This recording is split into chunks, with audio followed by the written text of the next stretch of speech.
Chelsea Football Club are desperate for a number 9, even if it's a short-term fix. In walks in Mr. Kareem the Dream Benzema. Something I would have told you could never happen, all of a sudden is getting a little bit of fire. It was smoke initially. Now there's actual news. Credible journalists coming out with Benzema's plotted his way out of Saudi Arabia and Chelsea were mentioned. We're going to break it down. We'll give you the links. We're also going to talk about Armando's Broja's price tag that Chelsea have set.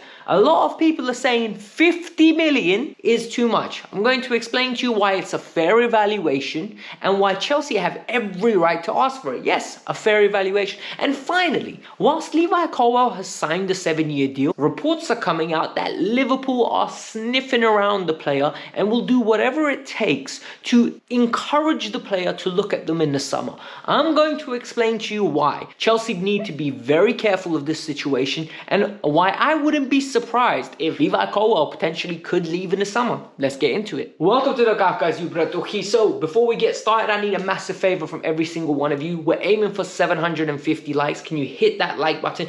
And please subscribe to the channel. We're literally 16 away from 32,300. That is a great achievement. It's crazy. I'm thoroughly enjoying this experience. You guys are giving me a chance to talk about what I love. So let me start talking and you guys start enjoying. We're going to start with the big news because the reality is Kareem Benzema is an individual that has went to Saudi Arabia for generational wealth, right? When I tell you the money he is receiving there is 3.3 million pounds a week and it's generational. It accumulates close to 100 million pounds a year.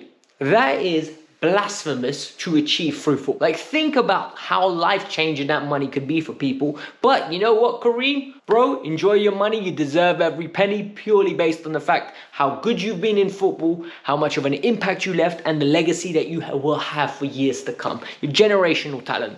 I'm not exaggerating when I say that. But now it looks like within 6 months of being in Saudi Arabia, my man said the same for me. Like, I don't want to be here. I want to leave. And he's trying to get his way out of the club.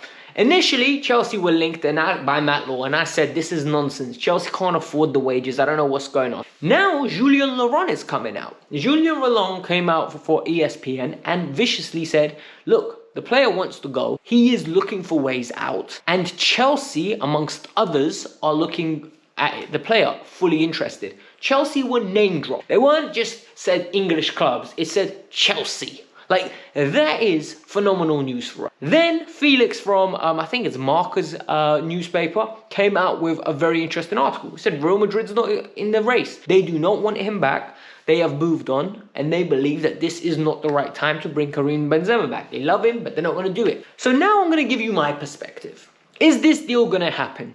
I don't know. Because 48 hours ago, I would have said, hell no, this is not going to happen. Financially, it's infeasible. Then we saw Jordan Henderson go to Ajax on a weird, complicated deal. And now Kareem Benzema has got reputable sources coming out that he could be leaving the country and moving either to England, to Italy, to Spain. We don't know where.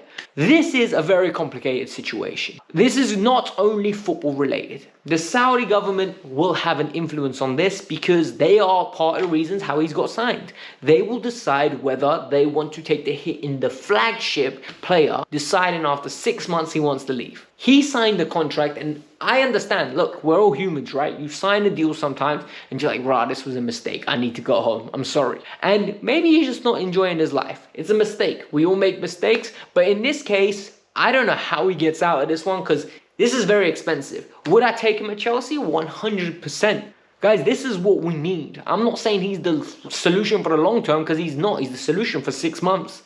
Kareem Benzema right now is better than Armando Broja and he's better than Nicholas Jackson. Nicholas Jackson and Broja will learn under him like crazy. They'll be like sponges just taking information in because Kareem will bring attitude into the dressing room, whether it's professionalism, whether it's a tactical know-how, or whether it's we need to win and this is how you do it, give me the ball. So we need that kind of individual in the dressing room and I'm really looking forward to it. The next story is a very interesting one, right? Because we spoke about this yesterday about Armando Broja potentially being put up for sale. David Ornstein dropped a bomba and we have realized that Broja is surplus to requirement. If the right bid comes in for him, he will go. And I said to you guys, this bid is gonna have to be crazy. And guess what? Matt Law has released now that this bid has to be £50 million.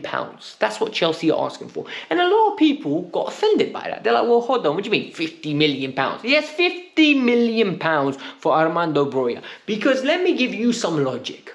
Armando Broja is a player that went abroad and has done very well. Done very well in Vitesse in Eredivisie. He came to the Premier League. He was averaging he got 9 goals in 23 starts. Not fantastic, but it is what it is. Ever since then, he's been riddled with injuries. However, if Højlund is a £75 million player, if Richarlison is a £55 million player, why can't we ask for 40 to 45 to 50 million for Broja, who is 22 years old and could potentially be going into his best years in the upcoming years? We know strikers develop late. He's an international for Albania. He's going to go to the Euros.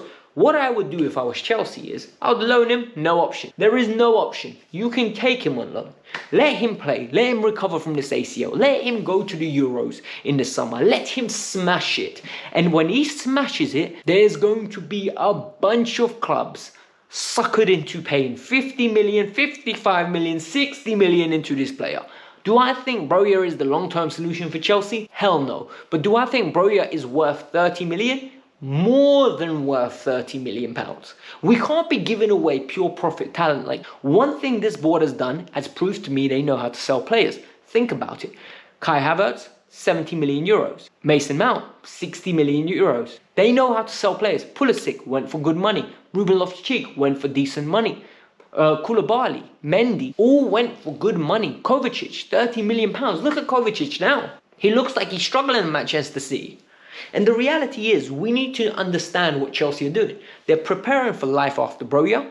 And if that bid comes in of 50 million pounds, slap their hand, take the money and move on. Because this is Broja doing his part for Chelsea Football Club. He is not good enough for me to say in 5 years' time he's going to be Chelsea's number 9. He's not. And we don't have the patience to wait for that. The next story is from Ben Jacobs, and this is an interesting one because Ben Jacobs was talking about a Levi Colwill situation, and then TalkSport jumped all over it. TalkSport is reporting, as well as Ben Jacobs, that Liverpool are very interested in Levi Colwill. And let's be honest, a lot of people are down on Levi Colwill now, but I don't understand why. All season, Levi Colwill has played left back rather than centre back. And what has this meant?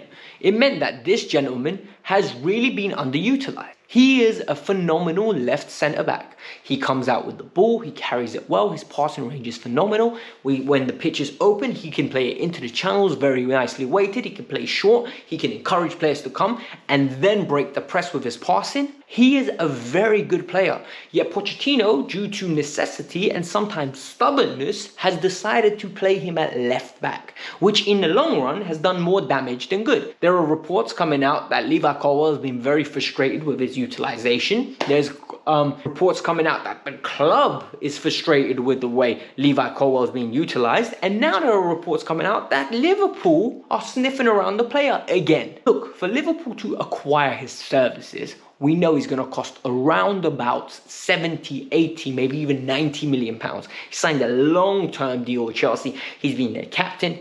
This is a player who's ride or die for a long period of time. So if people want him, they'll have to get him. But Chelsea need to start securing some European football and moving players like Conor Gallagher and Broja out. Because if we don't get Champions League football or Europa League football, it will impact the books, and it might come into a situation where Levi Colwill will have to be sacrificed for the betterment of the club for the long-term financial status. I'm not saying it's going to happen, but I'm saying it's a possibility. So don't start coming at me, you don't know what you're talking about. Did Levi Colwill stay in for life? I don't need that, okay? I'm just giving you guys the realistic perspective.